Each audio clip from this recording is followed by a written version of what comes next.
Message, parce que le message, c'est un message qui est puissant sur mon cœur depuis longtemps.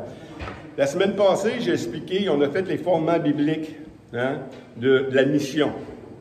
Les fondements bibliques de la mission, c'est que le Seigneur nous a envoyés 3 fois en mission dans la Bible.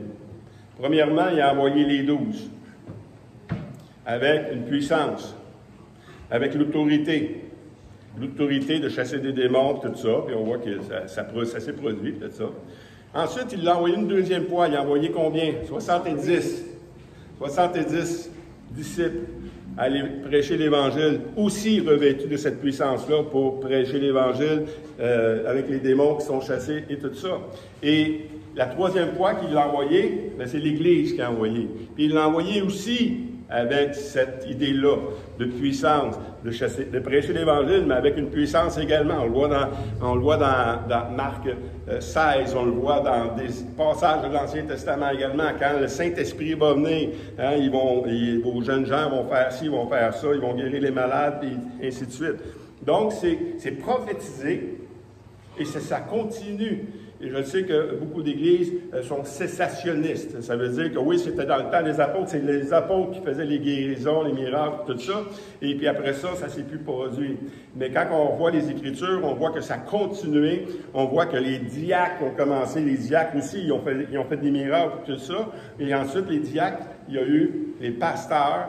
Ensuite, parce que les pasteurs, si quelqu'un est malade, qui appelle les anciens, c'est pas juste les apôtres, c'est toute l'Église. Mais ça appartient aussi à toute l'Église, cette puissance-là, parce qu'il y a des dons, que Dieu a donné des dons à l'Église, des dons de ministère, des dons de ministère, pasteurs, ainsi de suite. Puis là-dedans, il y a des dons de guérison, il y a des dons de prophétie, il y a des dons comme ça. Et puis, nous croyons ça ici, à ces choses-là. Ce matin, parce que j'ai mis la table la semaine passée, puis aujourd'hui, j'ai mis un titre qui est l'autorité du croyant. Mais j'avais de la misère à le mettre un peu, je l'ai mis, mais ça me disait, c'est peut-être pas le bon titre, parce que ça montre que nous avons une autorité. Mais laissez-moi vous expliquer que l'autorité du croyant, c'est la même autorité, pas la même, mais semblable à celle d'un policier. Le policier qui a une autorité, est-ce qu'il a en lui-même l'autorité? Non, ça prend sa bâche, ça prend son arme, ça prend tout ce que ça prend pour démontrer que l'autorité, c'est une autorité déléguée. Donc, quand je dis l'autorité du croyant, il faut comprendre ça, que c'est pas à nous, on va le voir. Donc, on va voir aussi, on va continuer un peu dans la fonction biblique, les choses bibliques, de voir d'où vient cette autorité-là. On va le voir avec Jésus, premièrement, dans Luc 4, 31 à 36. Il descendit à Capernaum, ville de la Galilée, et il enseignait le jour de sabbat. On était frappé de sa doctrine, car il parlait avec autorité. On va juste arrêter ici. La parole de Dieu est enseignée dans les synagogues. Mais ici, on nous dit que Jésus parlait avec autorité. Bien, il y a des raisons pourquoi il parlait avec autorité. C'est parce qu'il y avait quelque chose sur sa vie. Il y avait quelque chose qui faisait qu'il y avait cette autorité-là. Il se trouvait dans la synagogue un homme qui avait un esprit de démon impur et qui s'écria d'une voix forte, « Ah! Qu'y a-t-il entre nous et toi, Jésus de Nazareth? Tu es venu pour nous perdre. Je sais qui tu es, le Saint de Dieu. » Jésus le menaça en disant, « Tais-toi, sors de cet homme. » C'est important ça aussi. Je l'ai souligné parce que c'est important. Jésus, quand il prend l'autorité, il n'est pas en train de dire, « Seigneur, Dieu, viens chasser. » Il prend l'autorité. Il dit, « Sors de cet homme. » C'est important. On va revenir à ça, mais je l'ai souligné parce que c'est important. Et les démons le jetèrent au milieu de l'assemblée et sortit de lui sans lui faire de mal. Tous furent saisis de stupeur. Ils se le disaient les uns les autres. Quelle est cette parole? Cette parole, l'autorité, la parole qui sort de sa bouche. Quelle est cette parole? Il commande aux autorités et les puissances, aux esprits impurs, et ils sortent. Wow! Jamais on a vu de quoi comme ça. Pourtant, il y a eu des miracles. Il y a eu des résurrections dans la Bible, avant Jésus. Il y a eu ces choses-là. Quand ils ont jeté un prophète, il y a un prophète qui est mort, ils ont jeté un homme mort, puis quand il a touché le prophète, il est ressuscité, le gars, tu sais. Il s'est passé des choses comme ça. Il y a eu des choses, il y a eu des prophètes puissants de l'Éternel. Mais comme Jésus, wow!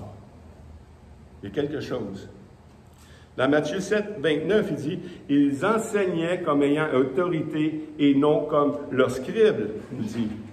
Hein, il me confirme.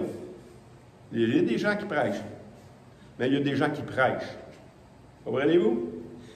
Beaucoup de gens prêchent, mais il y a des gens qui prêchent avec une puissance qui est là, au-dessus de tous. Une puissance qui vient du Saint-Esprit. Dans Actes 10, 38, vous savez comment Dieu a oint du Saint-Esprit de force Jésus de Nazareth, qui allait de lieu en lieu, faisant du bien et guérissait tous ceux qui étaient sous l'emprise du diable, car Dieu était avec lui. Wow! J'ai souligné, Dieu était avec lui. Pourquoi? Parce qu'on va voir que l'autorité du croyant, c'est que Dieu est avec nous. On peut avoir la même autorité. On peut avoir la même autorité. Dans Jean 14, 15 à 18, « Si vous m'aimez, gardez mes commandements, et moi je prierai le Père, et il vous donnera un autre consolateur, afin qu'il demeure éternellement avec vous, l'Esprit de vérité, que le monde ne peut recevoir, parce qu'il ne le voit point, il ne le connaît point, mais vous le connaissez, car il demeure avec vous, il sera en vous, je ne vous laisserai point orphelin, je viendrai à vous. » L'autorité du croyant, c'est parce que Dieu est avec nous. L'autorité du croyant, c'est que Dieu a fait des promesses. Et ces promesses-là, si Dieu fait une promesse, est-ce qu'il peut la tenir, sa promesse? Il l'a fait. Il l'a fait parce que dans cette alliance que nous sommes, là, c'est l'alliance que Dieu est avec nous. Le Saint-Esprit est là. On était scellés du Saint-Esprit. Puis quand on parle d'autorité du croyant, la première chose qu'on parle, c'est du Saint-Esprit. Si tu as le Saint-Esprit, tu as une autorité qui est là, qui dépasse tout entendement. C'est une puissance qui est là. C'est une puissance qui est là. Jésus dit un autre consolateur. Un autre consolateur parce que le Seigneur était là, il consolait. Il consolait qui? Les pauvres. Il consolait ceux qui étaient délaissés. Jésus exerçait le ministère envers ceux-là. Celui de sa patrie, premièrement, mais l'autre consolateur qui vient, c'est celui qui va aussi consoler. Il y a une consolation qui est là, qui est le Saint-Esprit également. Dans Jean 16, 7 à 15, « Cependant, je vous dis la vérité, il vous est avantageux que je m'en aille, car si je ne m'en vais pas, le Consolateur ne viendra pas vers vous. Mais si je m'en vais, je vous l'enverrai, et quand il sera venu, il convaincra le monde en ce qui concerne le péché, la justice et le jugement. En ce qui concerne le péché, parce que qu'il ne croit pas en moi. La justice, parce que je m'en vais au Père et que je ne me verrai plus. Le jugement, parce que le prince de ce monde est jugé. J'ai encore beaucoup de choses à vous dire, mais vous ne le pouvez les porter maintenant. Quand le Consolateur sera venu, l'Esprit de vérité, il vous conduira dans toute la vérité. Car il ne parlera pas de lui-même, mais il dira tout ce qu'il aura entendu. Il vous annoncera les choses à venir. Il me glorifiera parce qu'il prend de ce qui est à moi et vous l'annoncera. Et tout ce que le Père a est à moi. C'est pourquoi je vous dis qu'il prend de ce qui est à moi et vous l'annoncera. Le ministère de l'Esprit, là, c'est important. Ça nous donne quelque chose qui est essentiel à exercer les ministères dans lesquels Dieu nous appelle. Si Dieu nous appelle à une mission, il nous donne des choses. Et la première des choses qu'il nous donne, c'est le Saint-Esprit. Sans le Saint-Esprit, c'est impossible d'accomplir sa mission. Le Saint-Esprit, c'est un peu comme l'argent, le pouvoir. Je vous donne une mission. Allez acheter quelque chose. Bien, si je ne te donne rien pour le payer, tu ne peux pas l'acheter. Quelque chose qui dépasse vos finances. Quelque chose qui dépasse vos choses. Et c'est quelque chose qui appartient à quelque chose. L'esprit et tout ça appartient à Dieu. Donc, ça appartient à Dieu. Puis là, toi, tu t'en vas, puis tu t'en vas chercher quelque chose qui appartient à Dieu. Donc, ça va prendre autre chose que le Saint-Esprit. Ça va prendre quelque chose qui est écrit, une preuve, comme quoi tu es autorisé à faire les choses, qui est quoi? Sa parole. Et ça va prendre une autre chose qui va être son nom. 3 puissances, 3 autorités qu'on a reçues de Dieu pour accomplir la mission. Son esprit, son nom, sa parole et son nom. Ces trois choses-là. C'est ça qu'on va voir aujourd'hui. Ces trois conditions que, quand on parle d'autorité du croyant, on n'est pas sans ces choses-là. Il nous a donné d'autres choses aussi, parce que sans la foi, tu ne peux pas rien faire. S'il t'a donné tout ça, puis tu n'as pas la foi, ça ne sert à rien. Aucune puissance. Bon.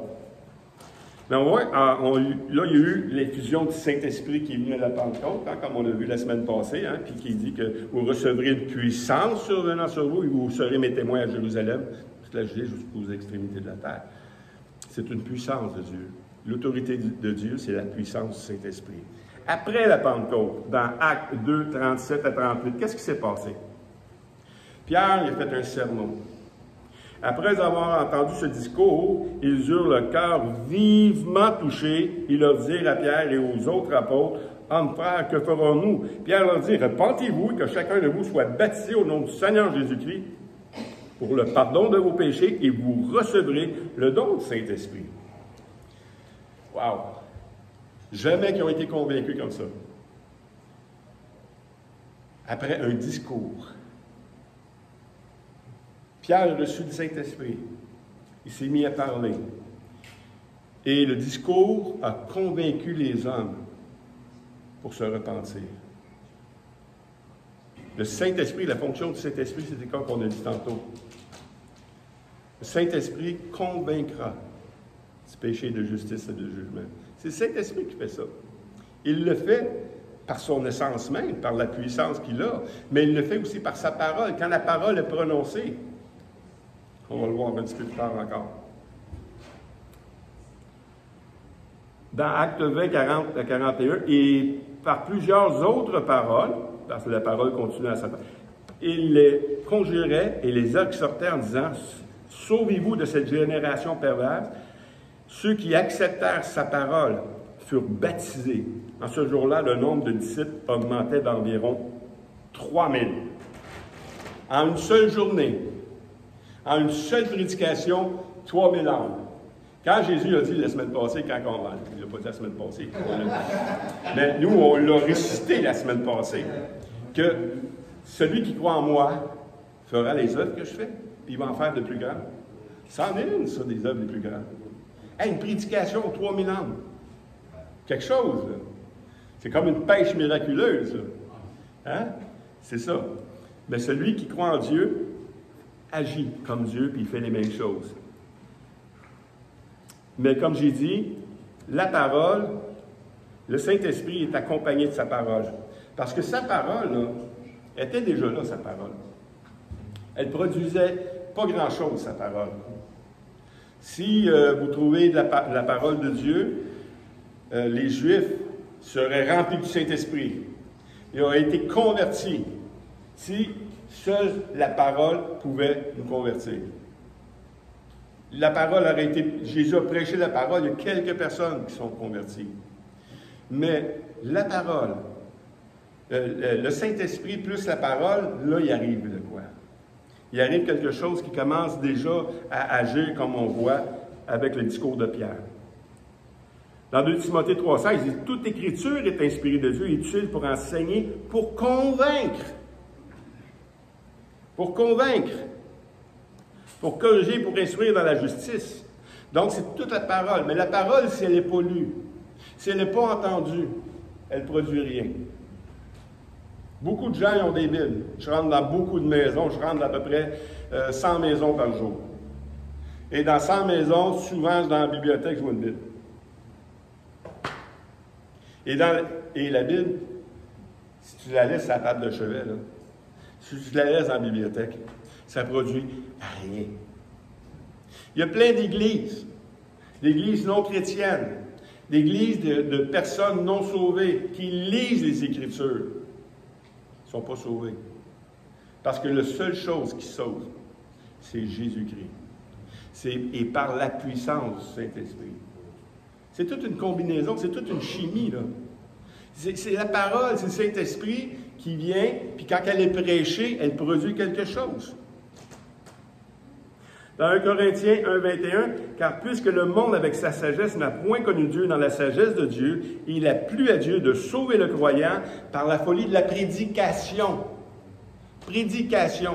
Ça veut dire que la parole, elle sort de la bouche de quelqu'un, puis quelqu'un se convertit.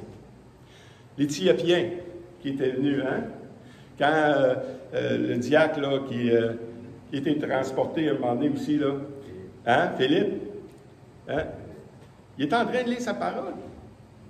Le Saint-Esprit, il est là. Lui, il n'est pas sauvé encore. Le Saint-Esprit, même si tu n'es pas sauvé, moi, il agissait avant que je sois sauvé, le Saint-Esprit. Il m'a dirigé dans bien des vérités. Mais je n'étais pas sauvé. Puis l'Éthiopien, il a fallu que la parole lui soit prêchée. Et quand la parole était prêchée, il s'est converti, il s'est repenti, il était baptisé. Mais ça prend la folie de la prédication. C'est Dieu. Quand il dit qu'il a plu, car puisque le monde avec sa sagesse n'a point connu Dieu dans sa sagesse, il a plu à Dieu de sauver. C'est sa volonté que Dieu fasse ça. Et il le fait avec des croyants. Il le fait avec nous. Il aurait pu prendre des anges, beaucoup supérieurs à nous. Mais quand Corneille, il avait besoin d'être sauvé, c'est pas l'ange qui a prêché l'Évangile. Il dit, va voir dans ta nuit, hein? Pierre, il va t'enseigner toutes choses. Il va te prêcher la parole. Puis c'est là qu'il a été converti. Dieu agissait déjà avant. On le voit, le Saint-Esprit, il vient, parce que Dieu lui a envoyé son ange, là. Il l'a averti, va voir, il va t'enseigner toutes choses. Il était déjà à l'action, le Saint-Esprit, mais il ne pouvait pas le sauver, ni l'ange, ni rien, tant que la parole n'était pas prêchée. C'est important de savoir ça, de se rappeler ça. Dans Romains 1,16, car je n'ai point honte de l'Évangile, c'est une puissance de Dieu pour le salut de quiconque croit, du juif premièrement, et puis du grec. C'est une puissance. La parole de Dieu. Il y a des paroles, des fois, qu'on dit, je ne sais pas comment prêcher l'Évangile.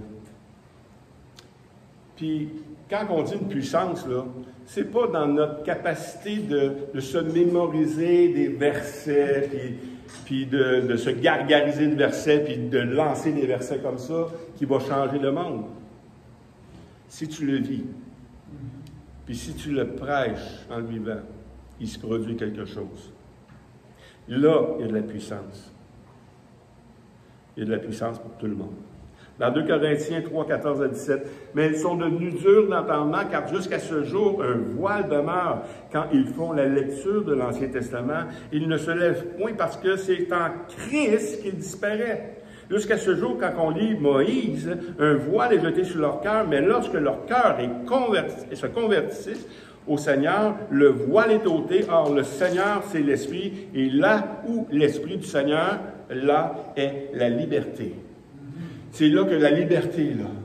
Là, tu peux voir, tu peux comprendre, tu peux saisir toute la grandeur de ce que Jésus a fait à la croix. Quand tu reçois Jésus-Christ, quand tu te convertis au Seigneur, le voile est enlevé. Avant d'être sauvé, tu as lu des pages. Tu as lu des pages. Puis si tu as lu la Bible pendant 5 fois la Bible, le voile demeure.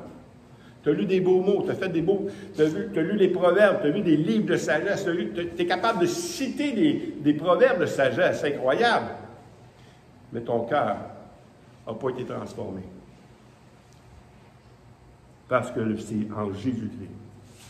Dans Romains 8, 9, « Pour vous, vous ne vivez pas selon la chair, mais selon l'Esprit, si du moins l'Esprit de Dieu habite en vous. Si quelqu'un n'a pas l'Esprit de Christ, il ne lui appartient pas. » C'est ce qui fait la différence entre un chrétien et un non-chrétien.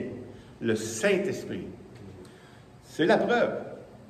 Il n'y en a pas d'autres. Oui, mais mercredi, on parlait de l'assurance du salut. On était dans la 1689, on était rendu au chapitre 18 qui parle de le salut, puis la grâce, tout ça, l'assurance du salut. L'assurance du salut appartient aux chrétiens. Mais le chrétien peut perdre son assurance. Le chrétien ne perd pas son salut. Le chrétien peut perdre son assurance. S'il s'en va dans bien des tourments, il n'y aura plus cette joie-là. Quand on parle d'assurance, c'est une conviction ferme. Gloire à Dieu, j'ai jamais, puis ça c'est rare, puis j'en suis conscient, que des gens n'ont jamais, comme moi, douté une seule minute de leur salut. La plupart des chrétiens, un jour dans leur vie, il arrive du trouble, il arrive des choses. Tu te demandes, t'entends un enseignement, tu te dis, je suis sauvé, moi, là. Ça ne m'est jamais arrivé. Il y a des choses qui m'ont arrivé, puis qui ne sont jamais arrivé, par contre. Hein? Quand tu t'en vas dans le ministère, il y a quelque chose qui arrive souvent aux ceux qui sont dans le ministère, c'est, on appelle ça un syndrome d'imposteur. Peu importe le ministère où tu t'en vas, tu subis un syndrome d'imposteur. Tu dis, c'est-tu moi qui m'appelle, là, ou bien c'est lui qui m'appelle? Hein? Est-ce que vous avez déjà vécu ça? Je ne pense pas. Vous l'avez vécu. Fait qu'on vit des choses différentes. Mais une chose est sûre, que notre assurance et notre appel ne dépend pas de comment on se sent. Dépend de sa promesse. Il a dit des choses, celui qui se tient à lui, tient ferme. Celui qui regarde à lui, il tombe. Il tombe. Écoute, il n'y a pas un homme qui peut regarder à lui sans tomber. Là. À moins qu'il ait vraiment une grosse orgueil. Puis il pense qu'il l'a l'affaire, tu sais. Mais le Seigneur, si tu appartiens au Seigneur, le Seigneur, si tu as de l'orgueil, il va te le montrer que c'est ça qu'il fait. Il abaisse ceux qui s'élèvent, puis il élève ceux qui s'abaissent. C'est de même que le Seigneur fait ça. Et ça, c'est par le Saint-Esprit. On était rendu à 2 Corinthiens 4. Car Dieu a dit, dans la lumière brillera au sein des ténèbres, il fait briller la lumière dans nos cœurs pour faire resplendir la connaissance de la gloire de Dieu sur la face de Christ. Nous portons ces trésors dans des vases de terre afin que cette grande puissance soit attribuée à Dieu et non pas à nous. Hein? On revient à ce qu'on a dit au début. C'est pas à cause de nous. C'est pas à cause de nos qualités. C'est pas à cause que tu as un bac en théologie que tu es un pasteur. C'est pas à cause que tu as toutes sortes de formations que tu es quelque chose. Tu es quelque chose parce que Dieu t'a appelé. Si Dieu t'appelle, tu es celui qui l'a choisi. Et après, tu vas aller te former pour accomplir la mission que Dieu t'a donnée. On n'étudie pas pour être pasteur, on est pasteur, c'est pour ça qu'on étudie. Puis constamment. Parce que c'est facile de se tromper soi-même. Fait qu'il faut se remettre toujours dans les choses. Dans Jean 15, 5, il dit « Je suis le cep, vous êtes les serments. Celui qui demeure en moi et en qui je demeure porte beaucoup de fruits, car sans moi, vous ne pouvez rien faire. » Donc, ça revient à ce qu'on a dit. C'est pas nous qui font la puissance. C'est quand tu restes plugué avec ça. Si je déplugue le ventilateur, il n'y a aucune chance que ça produise quelque chose. Il faut qu'il soit branché pour produire quelque chose. Et toute chose électrique, c'est comme ça. Et tout ce qui est spirituel, c'est la même chose. Si tu ne restes pas branché avec le Seigneur, il n'y a aucune chance que tu portes de fruits pour Dieu. Donc, c'est important. Dans 2 Timothée 1,7, « Car ce n'est point un esprit de timidité que Dieu nous a donné, mais un esprit de force, d'amour et de sagesse. » C'est un esprit comme ça qu'il nous a donné. Quand on parle d'autorité du croyant, on parle de puissance. On parle de force. Et si on dit, non, moi, il y en a plusieurs exemples dans la Bible, hein, quand même. Les gens disent, prends-en un autre. Tu sais, moi, je ne suis pas fait pour ça. Tu sais. Hey, c'est qui l'a fait, là? C'est qui a créé la bouche? C'est qui est capable de te faire des choses? Si je t'appelle, c'est que je vais te donner les capacités qui vont aller avec. Sinon, je ne t'appellerai pas. Tu n'es pas capable. Je ne te demanderai pas de faire quelque chose, tu n'es pas capable. Je te demande de faire ce que je te dis que je suis capable de faire.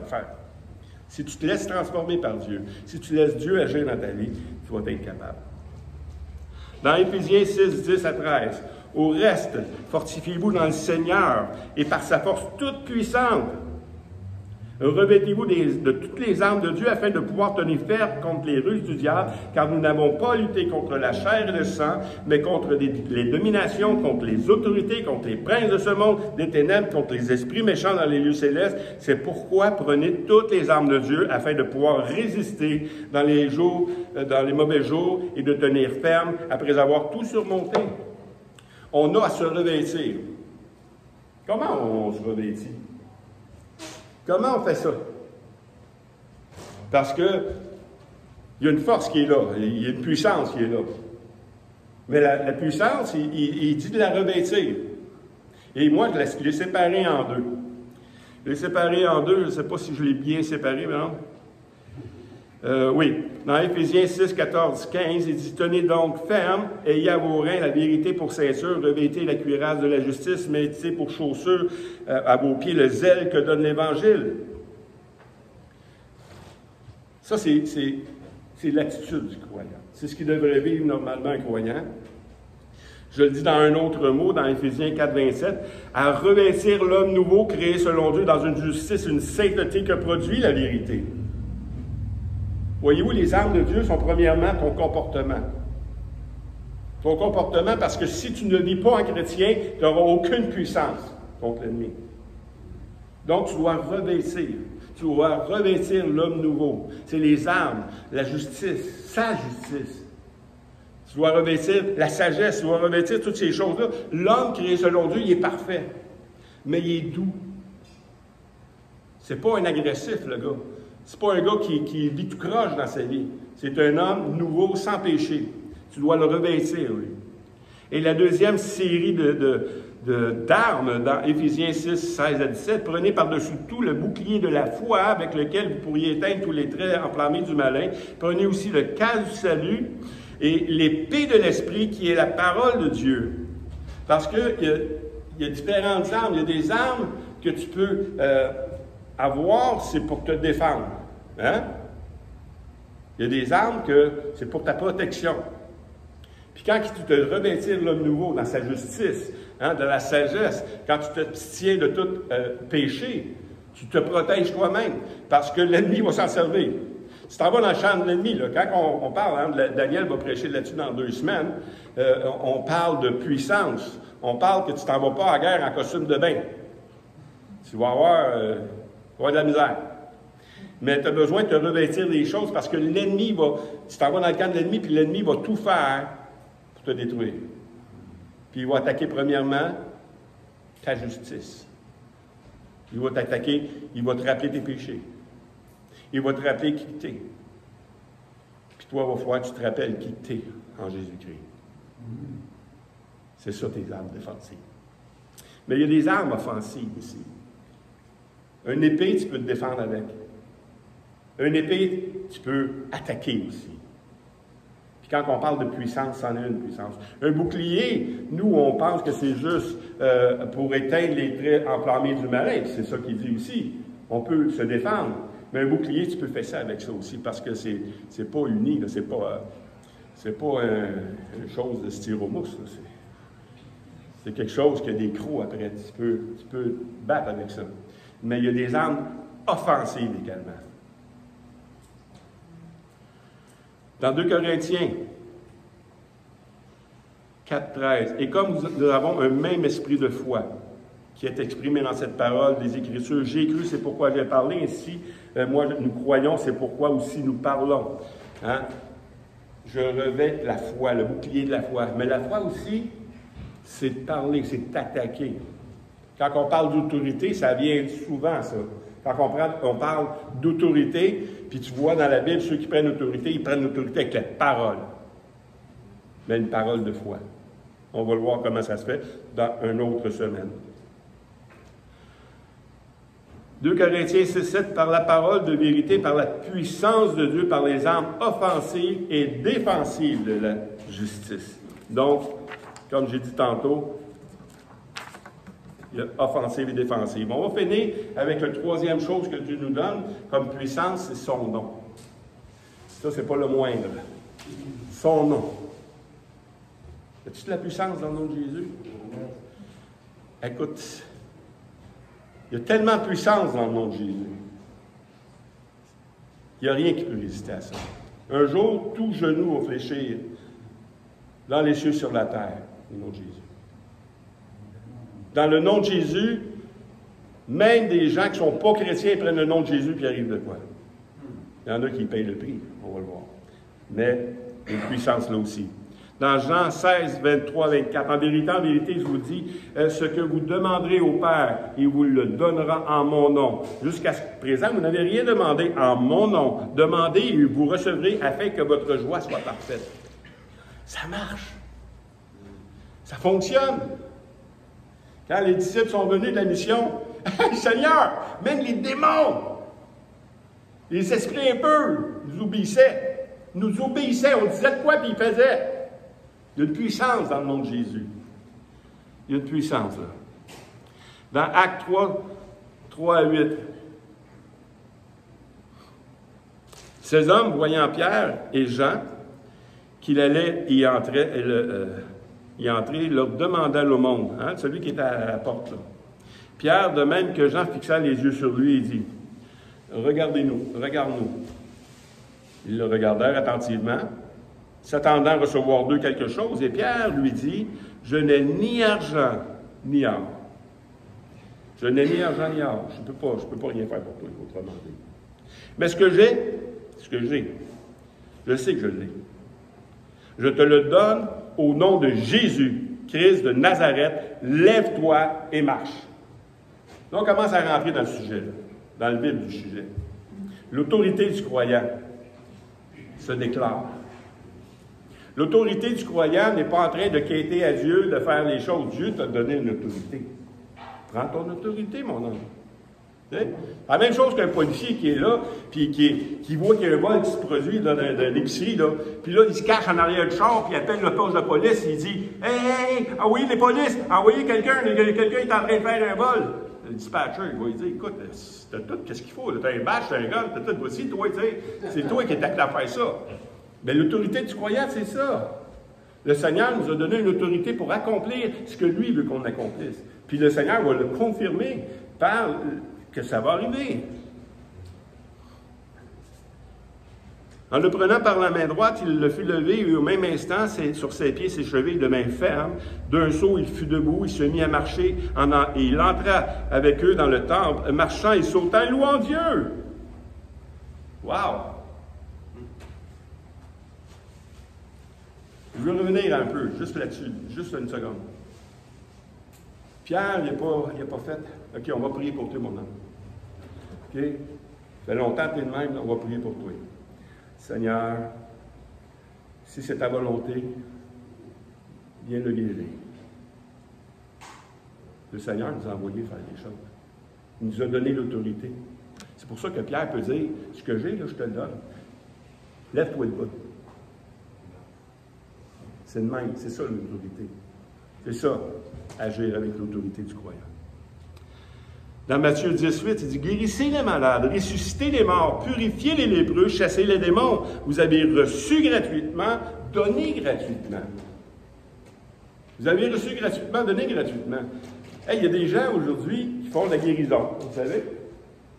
Ils ouvrent des cliniques de guérison. Hein? Puis il dit, venez, on va vous imposer les mains, puis la guérir. Vous en avez vu certains, ça a passé dans la TV. Ils ont eu des plaintes contre le collège des médecins, puis tout ça. Il y en a des charlatans. Ça arrive. Vous avez eu gratuitement. Donnez gratuitement. Le Seigneur nous demande ça, de faire ça gratuitement. Simplicité de cœur. Puis deuxièmement, je ne l'ai pas marqué, on va le voir plus tard, mais je veux juste mettre cette petite parenthèse-là. Tu fais ce que Dieu te demande de faire. Tu ne fais pas les choses parce que ça te tente de le faire, parce que ça a de l'air bien fun, ça. Tu le fais parce que le Seigneur t'a demandé de le faire. Souvent, tu vas faire évangéliser. Je vais juste donner un exemple avec Jean. J'étais avec Jean, on s'en va évangéliser. On s'en va voir le monsieur, madame, le sujet, il reçoit de mauvaises nouvelles, il y a une maladie mortelle, hein, cancer du sang.